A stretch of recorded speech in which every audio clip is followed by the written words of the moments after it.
tonight I'm really going to just share my story, as simple as that sounds, and kind of God's work in my life and what I'm doing now.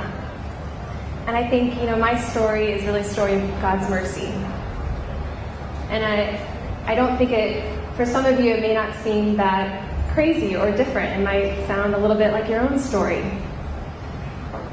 I grew up, as you know, here in Indianapolis, in a strong, loving Catholic family. I went to Catholic school my whole life, here in Indianapolis and even in New York City at Fordham University. And I was really surrounded by such a wonderful community and a strong faith foundation. But, towards the end of high school and college, I kind of had that typical college experience. I think I lost reasons as to why I believed the things that I did. I didn't understand how my Catholic faith really affected the way that I lived my day-to-day life. I kind of became relative about everything. I thought, well, as long as my heart's in the right place and I have good intentions, I can kind of figure my own way out along the way. And I think in some sense, I kind of was living two different lives. I went to Mass on Sunday sometimes when I went away to school, and throughout the week I just kind of lived the status quo, kind of what's expected in college. And I think we kind of all know a little bit of what that entails.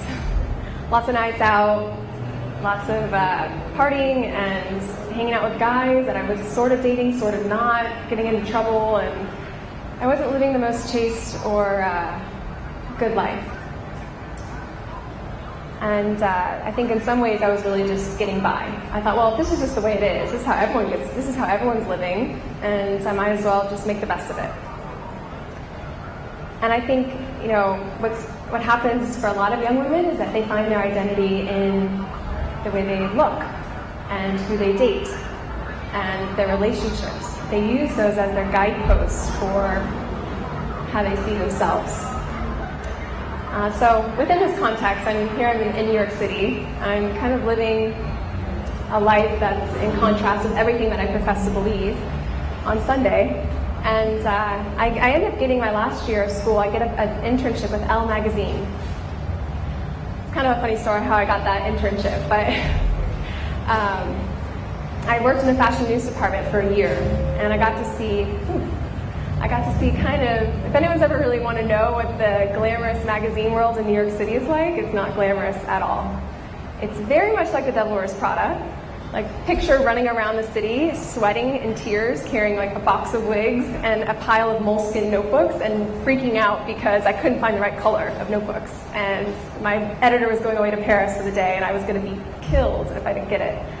And so I'm in this environment, this very vicious, negative, cutthroat environment as a young girl in school, running around New York City, not knowing what I was doing, in tears almost every day. I remember crying over a box of purses, and I thought, what's the point? It's fashion. Why am I crying over purses? And what's this all for? Fashion for fashion's sake. It just didn't make any sense to me. And being in this really tough industry, in a not glamorous job at all, and looking at who these women were as editors, I thought, do I really want to be you in 10 years? Do I want to kill myself to be unhappy and workaholics and miserable? And so anyway, long story short, while I was working at Elle magazine and keeping up with my lifestyle as I was, in some ways I hit rock bottom. My boyfriend at the time just broke up with me for a really bad reason. It was because I wouldn't sleep with him. And I had done everything else, but he said, I don't, that's kind of what was worthwhile for him. He dumped me for that. I didn't have any girlfriends because I didn't know how to make good girlfriends because I was a serial dater. And I was just struggling. I was in the office at Elle, and I thought, I kind of hit rock bottom, and I was desperate. So out of my desperation, I actually Googled Theology on Tap. And the reason I Googled Theology on Tap, where we're all here tonight, is because my older sisters used to actually go to that. I thought, I think there's something called Theology on Tap for young adults, I think they like all get together. I don't know what it is. I guess I'll Google it. So I did, and that it happened to be that very night. There was one going on right down the street from my office in Times Square. So I thought, oh wow, that's strange. Okay. So I leave the office. I go by myself. I show up, not knowing anybody. Here I am, like no friends. Show up at a Theology on Tap. Very, very similar to this, except a lot smaller because everything in New York is smaller. And after that night, everything changed for me.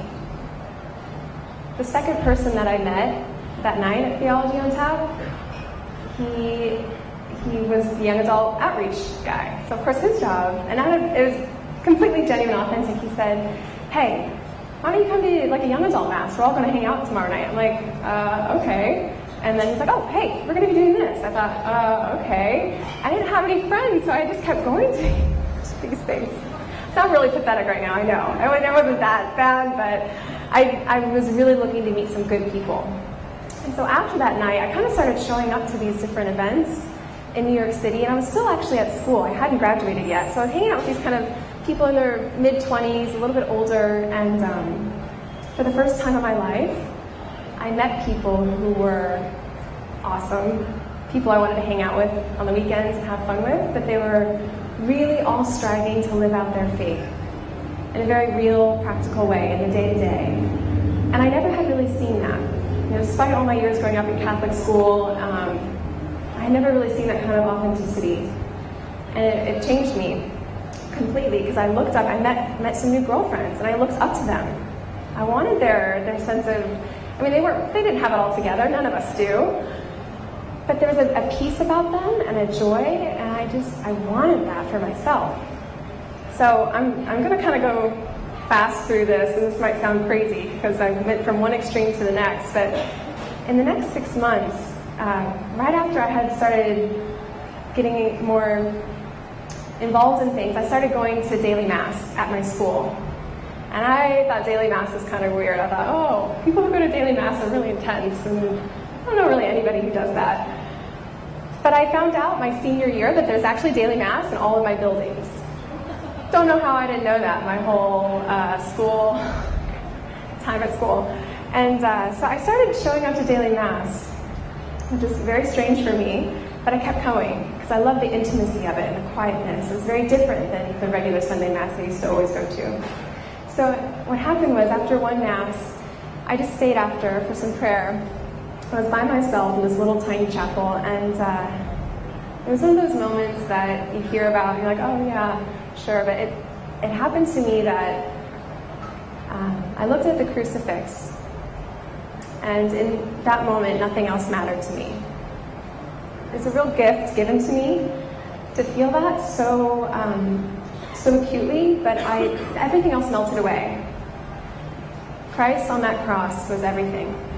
And I just knew from that moment on, I didn't really want to live for anything else, because I had done everything else, and it wasn't working out for me. I was miserable, I was insecure, didn't know how to have real relationships, I was struggling with anxiety and body image disorders, all of the things that a lot of women are, especially in college.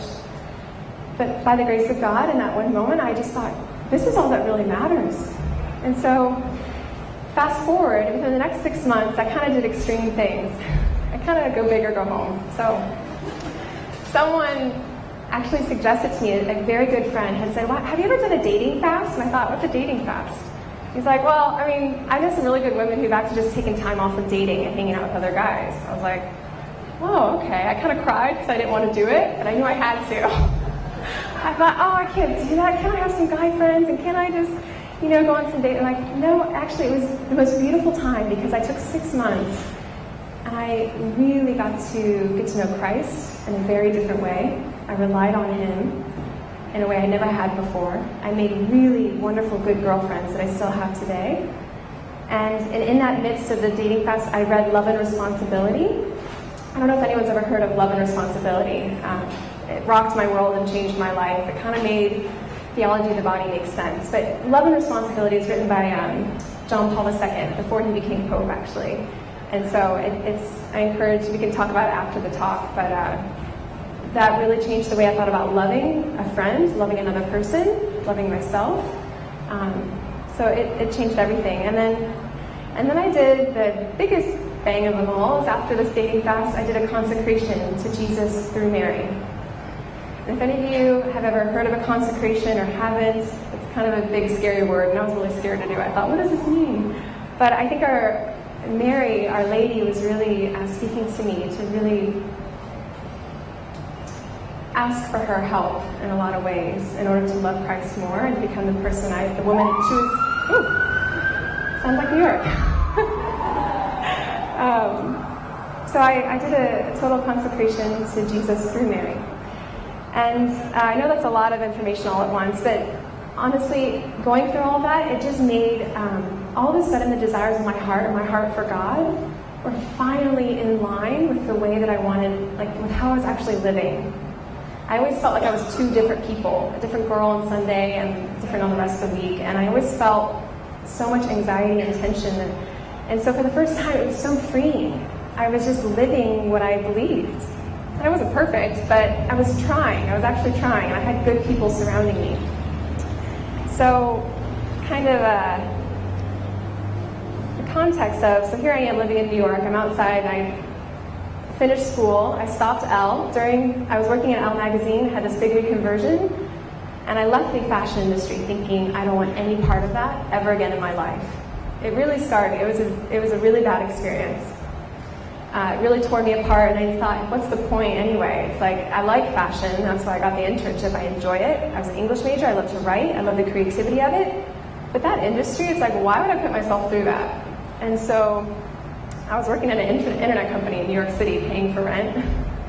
And in the midst of all this, because I was living this new life, I could look back and I realized, oh my gosh, I could see things so much more clearly. So my beauty and my worth, that whole struggle that I had, I always thought the more attention I got from men, this is like before I had my reconversion, I really thought unconsciously that the more attention I could get from men, that must mean that I was attractive, and if I was attractive, that must mean I'm beautiful, and if I'm beautiful, then I'm worthwhile. And it was always this game, this exhausting game of trying to be attractive enough or act in a certain way to get a guy's attention and to affirm me and my worth. In reality, I think I realize it's just the complete opposite. It's when you know that you're worthwhile in and of yourself, because you're full of dignity, as a daughter or a son of God, that in and of itself is beauty, beautiful. And beauty naturally attracts. And it attracts people to your goodness in a way that is completely freeing. It's not the rat race anymore of trying to be somebody or look a certain way or feel a certain way in order to prove that you are doing great and you're worthwhile and you're good. So it broke that cycle for me. It was such a freeing realization. And while I was realizing my own identity, my own worth, and my beauty, I really fell in love with the idea of modesty. Which is crazy, because the word modesty makes me cringe. And it still does, even though I love it. It's like such a that word has a connotation of brown burlap sacks and a complete rejection of beauty and of shape, and it's just like, you get terrible images in your head when you hear that word. And also the word too is used so negatively in terms of, it's always modesty is about its relation to men. Oh, modesty is to protect the gaze of men, and it's always about helping our brothers in Christ. Which, yes, that is a good thing, and that is one of the parts of modesty, but it's not everything. And I think women feel a natural aversion and be like, well, why is it my fault? Men should be better, you know?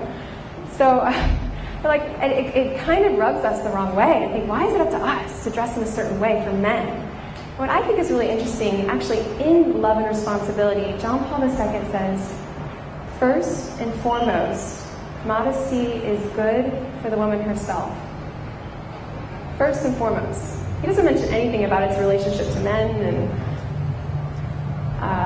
all that temptation kind of lingo. He said it's very positive and good for the woman. And I think what modesty does, if you think about a work of art, when you look at a masterpiece, your eye travels across the whole painting and you're just taken in by the beauty of the art. In reality, that's what we want our clothes to do. We want to draw the eye across the whole person, and that's what our clothes can actually do that. Rather than when you focus on just one part, if you think about it, when you focus on one part of art or a photo, you're objectifying it. That's kind of what actually pornography is. It's all about focusing on certain points within the image instead of taking in the wholeness and the goodness of the piece. It's like what we want our clothes to do.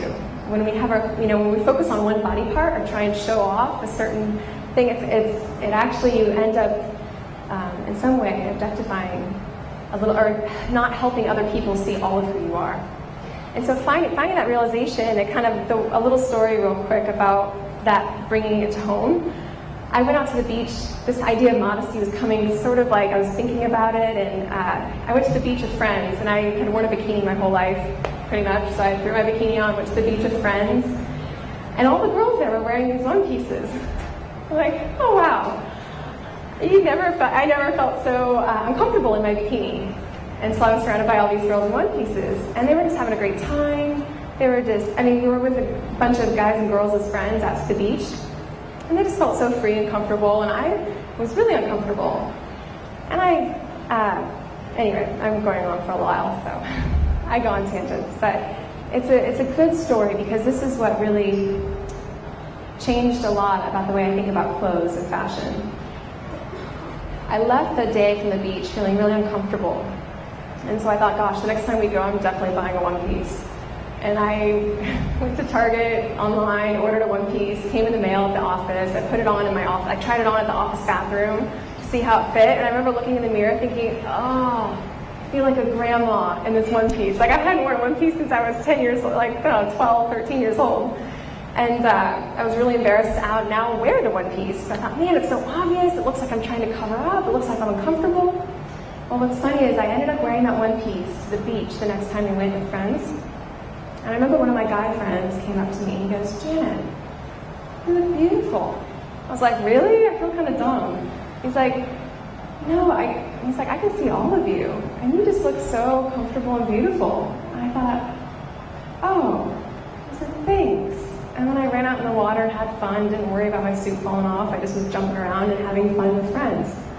And so after that, I think my whole understanding of oh my gosh, clothes have such a powerful, fashion is a powerful tool for communicating our own worth. And I think modesty, the whole idea of it, really invites other people to see you differently, and invites yourself to see yourself differently and infinitely more worthwhile. So this is kind of giving context for how I started Verily magazine.